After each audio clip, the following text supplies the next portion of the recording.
Welcome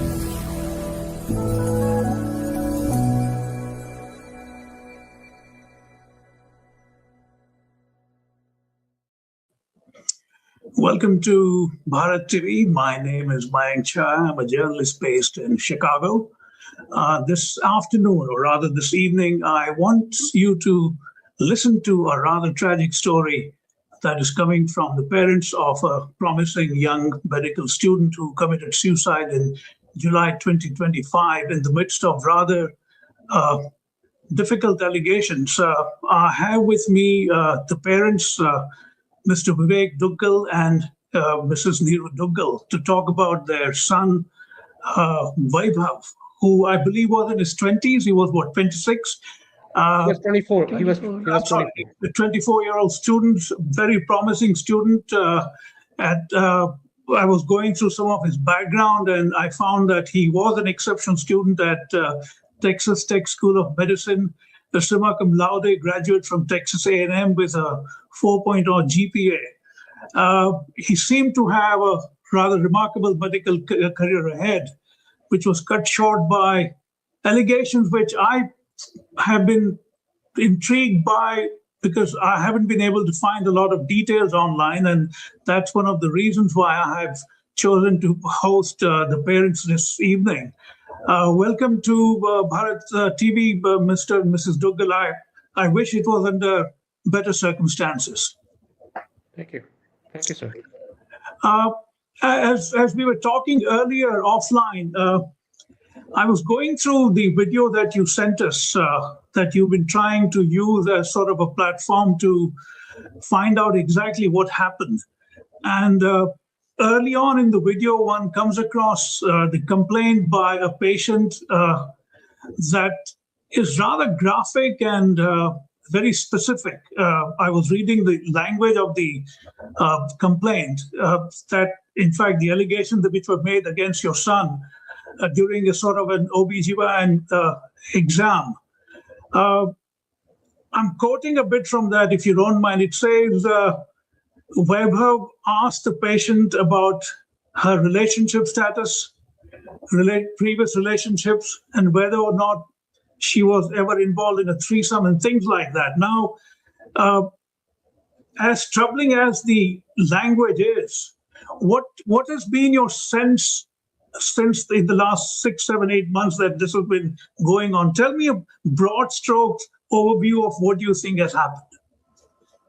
So, sir, yeah, as you rightly mentioned, so there were some allegations which were levied against my son on a patient visit who came to the OBGYN clinic. That unfortunate day, my son was on rotation of that clinic. And so he did the intake process of that patient.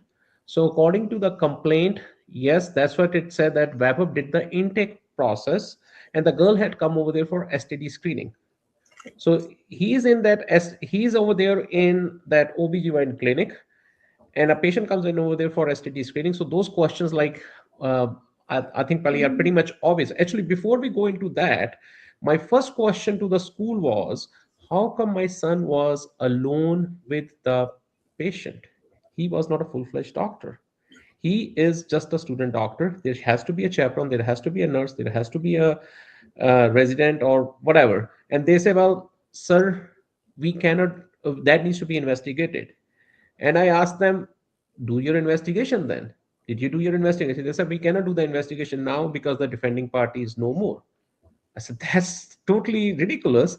And the thing is, like, then when I spoke with the clinic in charge, she tells me she has a 35 plus years of experience over there as a midwife, and she's in charge of that clinic. And she tells us that this policies, or the school has been following these dangerous policies for the past, and she has warned them quite often, because in OBGYN 100% of the patients are going to be female, and males are always going to be at a risk or at a very vulnerable position. So there has to be a protection.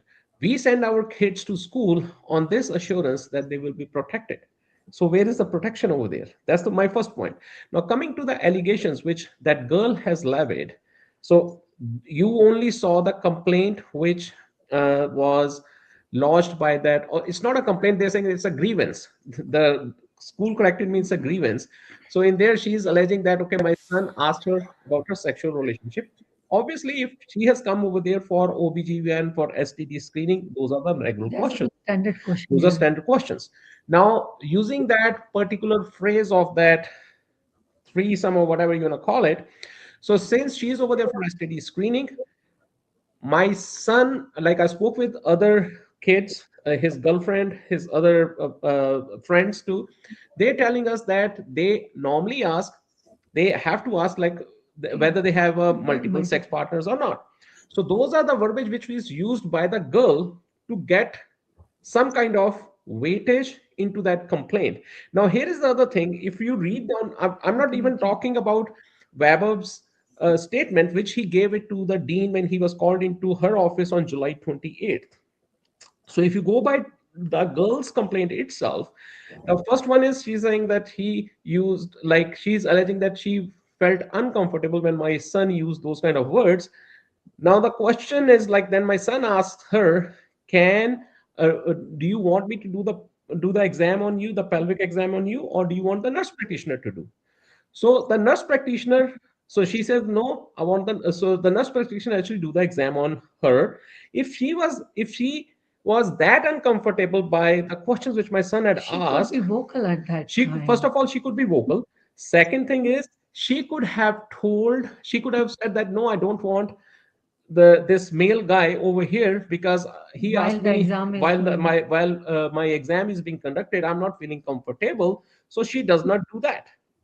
That's a red flag right over there, right? And then further down the complaint, she is saying that he tried to follow me on Instagram. So, sorry, I think probably I didn't provided Mr. Mayank or you guys the story, or which was narrated by my son to the dean. I have that notes too by the dean's secretary. In there, it's written, once the exam was done, my son, like the girl, when she comes out of the examination room, she acknowledges my son in the hallway, and she says, hey, it was nice meeting you, by the way, I'm a nurse. The patient who has come in, she is saying that I'm a nurse. And to that time I said, okay, so wow, that's really good, it was really nice meeting. She said, follow me on Instagram. Then she offers him her Instagram handle. Okay. Now here is again red flag. Why, if she was that much uncomfortable during the exam or the questions which were asked, why will someone offer an Instagram handle? And then she takes a screenshot of the Instagram handle of the Instagram request when my son sends her the friend request, and she's actually on the active call. That's again a common sense or a red flag again. Who will take a screenshot of an Instagram request? When she lodges the complaint, when she's saying that my son sent her some messages on Instagram. First of all, if she's that much uncomfortable, she, okay, my son, like I'm like, she, first of all, she gives her the Instagram handle, and then my son, so my son can only send her messages only when she accepts the Instagram request. So If she is alleging that a message sent by Vaibhav made her uncomfortable, but according to Instagram thing, if you don't accept the request, no one can send you messages. That means you accept the request somewhere. That's how you got the messages. And now when he blocked you in 1 hour's time, you lodging complaint, and she's saying, I couldn't take screenshot of the messages because he blocked me in hours time. Okay, you that smart, you took the screenshot of the request, but the messages which are annoying you, which are making you uncomfortable, you're not making screenshot of those messages, and you yourself saying you had good 1 hour to take screenshot of those messages too, but you did not. and she's also saying that my son blocked her within an hour's time. So did my son also told the dean that he blocked her within an hour's time, so that the communication is snapped. Then she lodges a complaint after 4 hours. She calls in at 3:53 p.m. to lodge a complaint. So basically, if she, again, as Neeru mentioned, if she was that much uncomfortable, why did she not lodge the complaint before she was even blocked? Right. And then, if now coming back to the same verbiage which she used over there in the allegations, that three word, if she is that bold to use that verbiage In her in complaint, her complaint, then she can even narrate what messages were, what was in the Instagram messages which she received from my son. Right. So that's one part. So I understand. And again, in the complaint, in the last line of that complaint, she has written a simple request that next time when she comes in over there for her follow up. revisit, follow up, she doesn't want to be seen by the same doctor patient, by the same doctor student. That's fair enough. That's fine. Like sometimes you are not happy with that. But what's agonizing or disturbing is, nowhere in the complaint it's alleged that my son did the exam. Nowhere in the complaint is alleged that my son even touched the patient. Dean and the president of the school, they have that dirty mindset.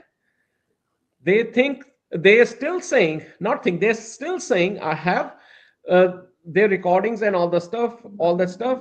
So I have the notes and all the stuff. So they are saying that the that you, sir, your son did the physical exam and continued touching the patient at various parts of her Of her body. of her body. Where in the complaint it's written that my son touched her? I asked the question to both the dean and the president. I said, well, sir, did my son did a rape? Did my son did any sexual molestation or a physical assault on the girl? They said no. Now, further to that, this thing happened on July 23rd. If my son's the allegations, or if my son's offense was that Severe. serious, why did they allow him to go to continue with his claims on 24th, 25th, 26th, 28th? In the morning he had to write a test. So why he was not removed immediately? That's again, the thing is, like, basically, sir, what happened is the school administrators or the school was too much concerned about their own protecting their own reputation, rather than being, we are not saying sympathetic, at least listen to what, or at least go through the complaint. What is that complaint? Is that complaint even legit or not? It's just like reputation management It's, versus critical doing the right things. yeah, so they were The more due concerned about their process. own saving their own reputation rather than the safety of the student. Okay. Now, I get the broad sense of what you're saying. We'll come to the other specifics in a bit, but I want you to tell me a bit about how you found out about his death. Or what circumstances? Did it take a long time for you to discover? What was describe to me what exactly happened in the aftermath of this rather serious back and forth? So basically, sir, on July 23rd, those allegations were levied, or Vaibhav, to Vaibhav, it was just a regular day. He didn't even, That day, that was his birthday. That that day. I July see. 23rd was his birthday too. He turned 24 on July 23rd. So on that day, it was just a regular day. A patient comes, he just do the intake. To him, it was nothing of any sort. It was just a regular day. A patient came, he took the history and he moved on to the second patient and all the stuff. Yes, briefly, he did mention it to when he went for his lunch break. That's when he blocked that patient, because he did talk over there with his friend and his girlfriend. Hey, I made a new friend today. She's a nurse. And to that, his friend said, Baba, we should not be, even though she is on the same Same profession, profession. but since she has that, she came over there as a patient, we should not be doing that. So So he realizing blocked that, right away. he immediately blocked her within an hour's time. I see. And to that, it was just gone. Everything was back to normal, because it was just like a patient came in, he just interacted with her, and that's it. And then he moved on to the other one.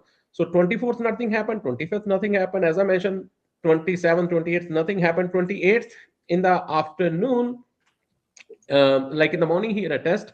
Then in the afternoon, he was called in by the dean of student affairs into her office. Actually, sorry, you asked me what, how did I come to know? So on July 28th, Eight. the dean had called Vaibhav into her office, and then in the we can go details of the July 20th in a bit. Then she sent him an email at 11:36 in the night. on July 28th. Then on the July 29th, since he was already removed from or suspended from his clinics or from his classes, he had nothing to do, he had nowhere to go, because the pressure and the way the things were presented to him by the dean, it was too much for him to handle. It will be too much for anyone to handle, to be very honest, because if one is so much aspiring and goal oriented and focused and all the stuff, who has worked so hard for his entire life to be a physician, and if someone of a dean's authority who did not even look at the complaint itself, she is saying that you will be removed, you will be dismissed from the school, it would be devastating. So the very next morning, he took his life. Then that was on July 29th. He took his life around 1 or 2, something like that. We don't know the exact time. But El Paso is 1 hour ahead of Houston. So around 5 o'clock, I get a call from El Paso, from Texas Tech Police, saying that, sir, we are looking for your son. So I said, well, my son should be over there. They said, no, we could not find him. He was supposed to be in, I said, well, he should be in his clinic. He said, no, he didn't go to the clinics. So then I called his roommate, and his roommate told me, his roommate didn't pick up the phone. Then I called him back. Somebody else picked up the phone. Again, it was one of their common friends, and he told me about this. At first, it was hard for me to believe. I said, well, really? Are you kidding me? She said, sir, yes, I'm not pranking. This is what happened. I said, oh, man, this is... you and I was kind of froze at that time. Then I came back home. I broke the news to Neeru, and there was and then immediately in the evening, I took the first flight from Houston to El Paso. So I was over there at around 10 o'clock. I went to his apartment. Over there, his roommate handed over a note which he had left for us, and in that one, he had clearly mentioned that he was facing dismissal from the school because of some breach in professionalism, because a girl had complained about him in the clinic. That's how I came to know about that thing. And not to put too fine a print on it. And once again, like I explained earlier, this is very difficult. I can only imagine what you must have gone through.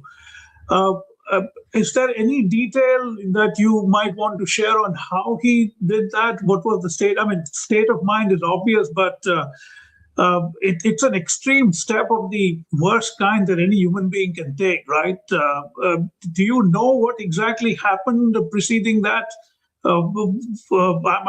Like I said, I have absolutely nothing in terms of online information. so as I, sir, mentioned that, as you rightly mentioned earlier too, that he graduated from Texas A&M with 4 out of 4, and he since from his childhood he had a dream of becoming a physician. So he works, and worked so hard. he worked so hard to I be. mean, everyone who is continuing in medical field, they know it's like immense hard work, lots of dedication, thousands of hours. I mean, Right. and he did every possible thing. Shocking news to us, like how could a brilliant student, our kid, took this step when we came to know that how school handles it. It was even a deeper shock. So because it was, the school actually goofed up in a big way. The administrators over there, they goofed up in a big way. So the thing is, like, as sir, we discussed briefly about that complaint, there was nothing which Vaibhav had done. So the thing is, like, on July 28th, as I briefly mentioned, from 23rd to 28th, Vaibhav had no clue that something is going against him. On 28th, at around noon, he gets an email from the Dean of Student Affairs asking him to come to her office. So at 2:45, he goes into her office, and she tells him that, hey, we have received a complaint. He said, complaint about what? And she said, a patient had complained that during the OBGYN checkup, you were like some kind of egregious behavior and all the stuff. He said, I didn't do anything. I just did whatever was asked of me. I just did the intake process. She comes in over there, and Basically, he explained he everything. explained everything to what happened that day, and he told her that that girl seemed to be nervous, and she pulls out a picture of her boyfriend. She pulls out a picture of her boyfriend and telling him that my boyfriend He's is a jealous, jealous is a egg. kind of a jealous kind. So to that my son says that, ma'am, would you like me to do the exam on you, or should I ask the Nurse nurse practitioner to practitioner do it? To Right. that the girl rephrased it in such a way in in her her complaint complaint. that Yeah. my son asked her, can I touch you here, Yeah. there, will Will your you? boyfriend mind? But I nowhere understand. she's saying that my son even touched her. Right. Right. Uh, And the dirty mind of, sorry to say so, the dirty mind of the president of the school, that's the mindset that guy has. He says that, sir, your son touched her and continue touching at various parts of her body. hmm. uh, uh, Again, are you in a position to tell me how he passed away? Because again, I'm basically flying Passed away, sir. blind. I told you the No, no, we'll basically. have to see when he left the dean office. Okay, so I'm gonna go back to, like, I'll give you the whole detail. So basically, on when he is called in by the dean into her office, so that he And tells what the that, conversation happened. he tells her that, ma'am, I didn't do anything. I was just doing the whatever I was told of. To that, the dean says, well, we have to remove you from your clinic's duty, and you cannot go back to the clinics till the GPC hearing, and that the GPC committee will be sitting on August 15th, and you have to come in front of them, and you have to explain and plead in front of them and tell them like what happened. And then it's entirely up to the GPC committee to decide whether they let you in back in into your classes or not. So to that, my son said, I didn't do anything, by the way. Why are you removing me for till August 15th? That's 18 days. That will severely impact my studies. And to that, Dean said, well, it's not up to me. The committee only meets only once a month. To again, my son said, well, ma'am, I'm even willing to go in front of the committee tomorrow. I didn't do anything. Plus, you are taking me, because in the third year, their whole curriculum is clinics only. So if you're off, everyone will be like, because that's your 100%, that's your 95% of your classes is clinics. So basically, you are kind of suspended from your school till August 15th. To that, she said, well, no. And he pleaded close to 8 times with her. That's actually written in her notes itself, that my son pleaded in front of her 8 times that he needs to get back to the clinics. To that, she And said no. if they can prepone If she the can submitting. prepone it, and she said that's again, she said it's not up to me. So then when she's done, then she also adds that this could even lead to your dismissal, or it could go on your letter of commendation for next year when you apply for your residency. To that, my son said, well, ma'am, I'm telling you, I didn't do anything. Why are you going that far? She said, again, it's not up to me. You actually have to go in front of the committee and plead. So when she's done from there, she says that I extended my hand to shake with Vaibhav, and Vaibhav declined, saying that, ma'am, sorry, I will not be in a position to shake hands with you because my hands are sweaty.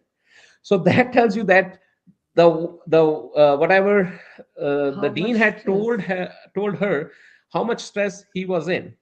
So dean, without even asking, without even consoling him or making sure that he's all right, she's herself is a doctor. Again, that's again the thing. She can see that, and he's a 24-year-old young man.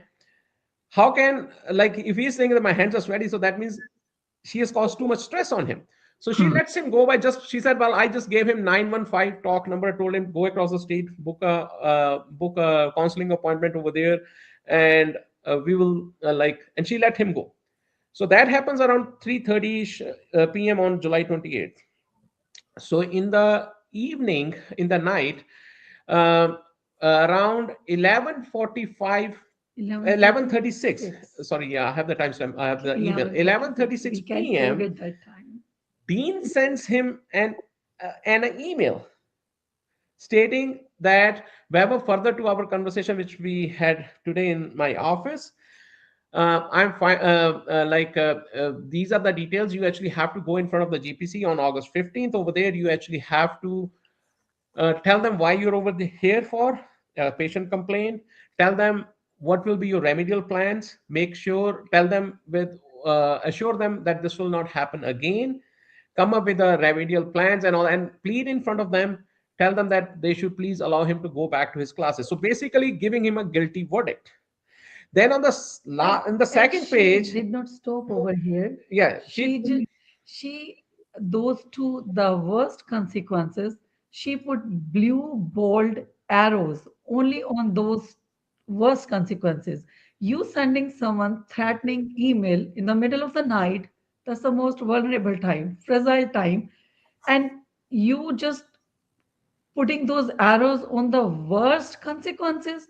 Even we, when we got these email thread from the school, like I didn't start from the beginning. My eyes were like on the why these two blue arrows right over here. So I started from there. So I'm just sometimes I'm thinking, think about that kid, like in the middle of the night, that threatening email with blue bold arrows on the worst consequences, like dismissal or sus- a letter of recommendation. so basically, she had those blue arrows on the, as Vinay said, on those towards consequences. And she said that, well, it's not like everyone is at a very fragile mindset at that time of the night. So Vaibhav next morning, I have one more thing to say. Like, what was the need to send that email at that time once you already declared your pre made decision to him that you gonna suspend him, you're gonna dismiss him, or whatever you told him, and what was the need without even due process? I mean, this thing could wait till next day. because What the, was the urgency? If there was urgency to finish this matter, then why didn't you guys do due process? You could have talked to him. They have good 5 days to talk to him, but no, they chose, let's verdict the guilty and then we will say what is the due process. Hmm. They removing a dedicated, Vaibhav didn't even miss even a single day in his entire educational career, starting from the from the kindergarten. kindergarten all the way till med school.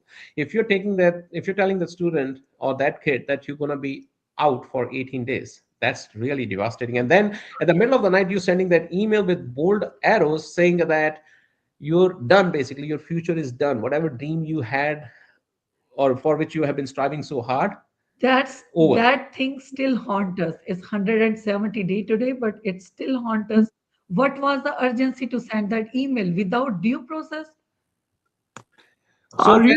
the thing is, like, we even looked at his history, his search history. He was pretty much normal till that email, that evening. But after that, Everything happened after that email. everything happened after that. After that email came, because that's when he started looking the ways how to do that. Sorry, I cannot because that will be too much trouble for my wife. No, So I understand. I understand. No, I mean, I wouldn't like you to share what you cannot share in terms of how it happened. Let's jump a bit. Now, what is the situation? Is there any process on? What has the school done in terms of in the aftermath? Have they reached out to you? Has anything happened at all?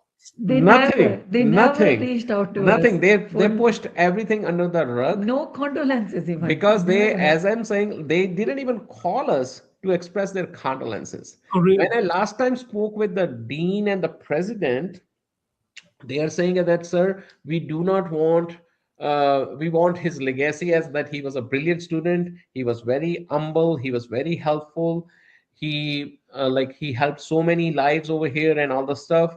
We want his legacy as it is. We we can, then I asked him, sir, I need a closer on my son's case. To that, again, same sentence he's repeating, that we cannot do the investigation because the defending party is no more, So which at is this really stage, you pretty much open-ended and you've no way, no recourse to any closure at all, is it? no closer, sir, no closer. And that's the reason, because the school is very powerful. The thing is, because they have the media on their side and all that stuff, or the local media over there in El Paso, like, it's happened on July 29th. As Neelu mentioned, today is 170th day. You can just do Google on that. You will not find even a trace of anything this sort has happened. By the way, my son was a US citizen. He was not an immigrant. He was not on F1 or anything like that. He was a US citizen. He was born over here. All Right. his schooling was over here. And by the way, the reason he was actually on a scholarship over there too. Like he got the school was paying $62,000 scholarship for I his see. MD. Are you in a position to tell me at this stage what is it that you propose to do? Are you contemplating any legal action, or We what are, you are, and we what are. kind of legal action are you considering? We are accusing them, like we are alleging them of wrongful death because they are responsible for my son's death. I want all the conspirators to come out. By the way, it's glad you brought this thing up. There is a law which is already in place in California. There's a law called Katie Myers. A similar situation happened with a girl over there in 2022. Their parents worked hard and they finally have a law in her place, in her name over there, that no school officials can send after hours emails, the threatening emails or the bullying emails which uh, were sent to my son. No one can send those. And plus, in case if they have to, uh, They uh, have to involve trained they officials. have to Like involve trained it's not like officials. any random dean or a supervisor can can just play with our kids' future. They have to be unbiased, trained professional. The person who gonna do the proper work, gonna look into talk both the parties. My son never got a chance to speak his side, and when he did, but She the didn't dean, even listen. The she dean didn't because she listen already pre-made because the her dean mind. had already made up her mind on Friday itself without even talking to anyone. Because And I don't know whether you've seen that, like even in the video too, we have shared a picture of the email from the director of that clinic. She's saying that I I did not saw get that. Yeah. time to talk to the student, but I feel like really that kid worked so hard. And that's when did the medical decisions were started on feel like on feeling situations, situations, feel like Right. situations. you What kind of are lawyers have you reached out to? Sorry, sir. What kind of lawyerly help are you seeking? Have you already contacted a lawyer on this? No, no, we are in the process of filing the thing, and it should be done. Like this it's week. it's already in process, and we are doing that. But that was again a big challenge and a like a big roadblocker and all the stuff in this thing too. Because you asked me, what do we want? We want laws in place so that there should be laws for the protection of our kids. Like we drive a car, why do we actually have to wear a seatbelt? We wear a seatbelt only in case if there is kind of accident happens, we are protected. So similarly, as Katie Myers have done in California, we want the similar laws in Texas and nationwide. On the federal level, we want those laws so that in any case these things happen, we have the protection. We are lost our son, but we don't want any single person, any family The to thing go is, through with the same pain. I understand. Yeah. it's unbearable. So It's unbearable. Our goal is that we have already lost our son. We don't want any other family to suffer the same way. Because some of now the coming to the hindrances or like the challenges which we have been facing with the school, because these are state-run schools. They have sovereign immunity. I see. They have sovereign immunity, and if I'm going against the school, I'm going against the state. Okay. And these officials over there, they don't have any kind of accountability. that's why they're taking advantage. They're They taking they they're are abusing abusing their they're authorities. abusing their authority. All these guys, what's all these guys, they are all well educated, they are all doctors, they are directors, they are sitting at those high positions like dean, president, chair, vice chair of the And departments. no one even cared, no one intervened. Like the email thread is going, one blind is following another blind, and that chain is going on. No one came like, hey, did you talk to the student or not? Did you hear his side? Tomorrow, anyone going and lodging a complaint against Allegation, just an allegation, allegation, so they will be throwing all these doctors out. they will be suspending the whole class. Right. Just last couple of things. At this stage, have you had any word from the complainant? Has she reached out to do anything to Why the she will reach out to us? not No, not to you, to the authorities, because she was the one who made the grievance, We as it don't were. know. we don't, We sir. don't know. We don't know because the school, as I said, like school has kind of shut down everything. I They see. don't want anything to go out because they are concerned about their reputation. They're And concerned about the reputation rather than the safety of the kids. and what role do you think your ethnic background might have played here?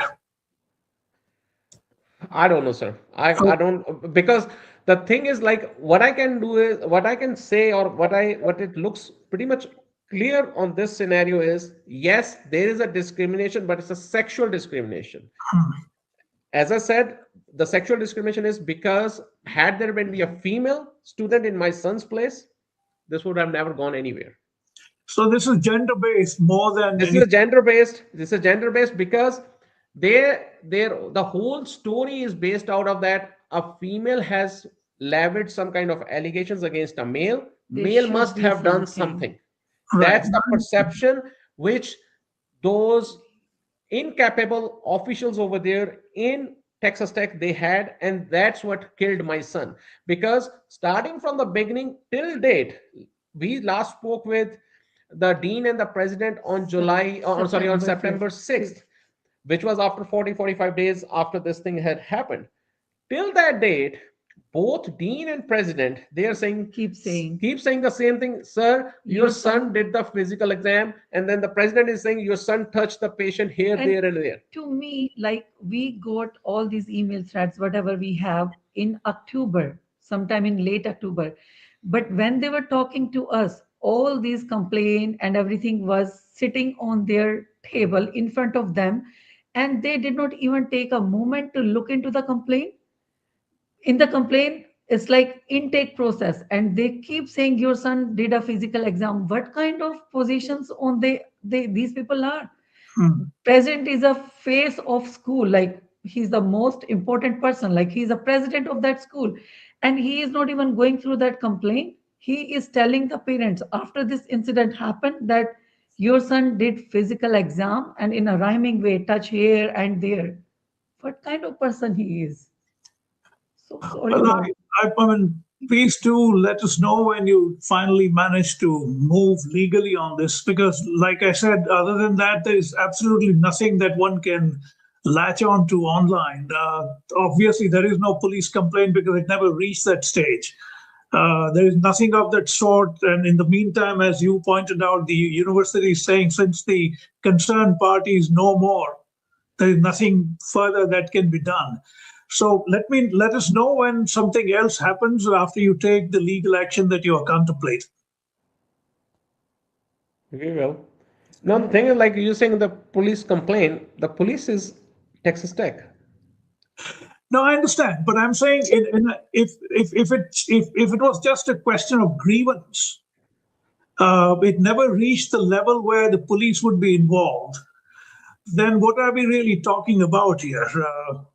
So basically, sir, it's a kind of a civil lawsuit Okay, because it's not a right. criminal lawsuit. No, I Because understand.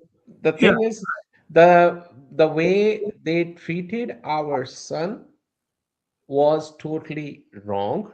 We right. don't want the same treatment to be done to any other To any kid, of the to student. any of the future students.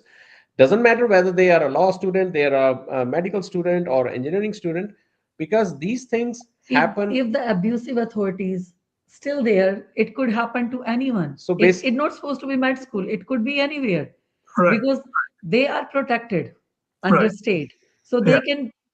they think like they can do anything so they don't without due process. They can investigate anyone, they can dismiss anyone. We just demanding, if there is a complaint, there is always a due process.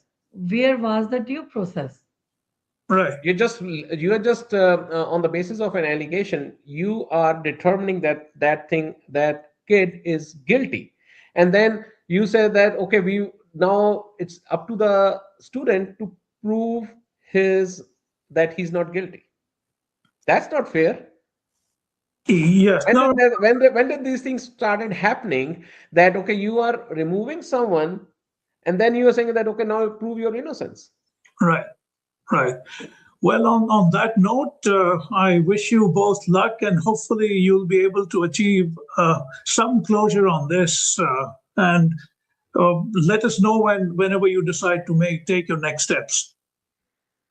We'll be doing Sure, this. we will be doing it soon, but can you please ask your viewers to watch our YouTube channel, We because that certainly will really help in spreading the awareness. It's basically what we are trying to do over here is to spread the awareness. Our YouTube channel is Vaibhav Duggal. You can see over there, all the details are over there. And if you guys have any questions, please feel free to reach out to us.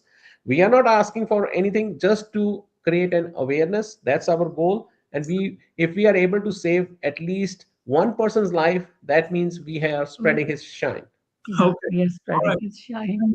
That's My best to you, and hopefully you'll have the closure that you so deserve.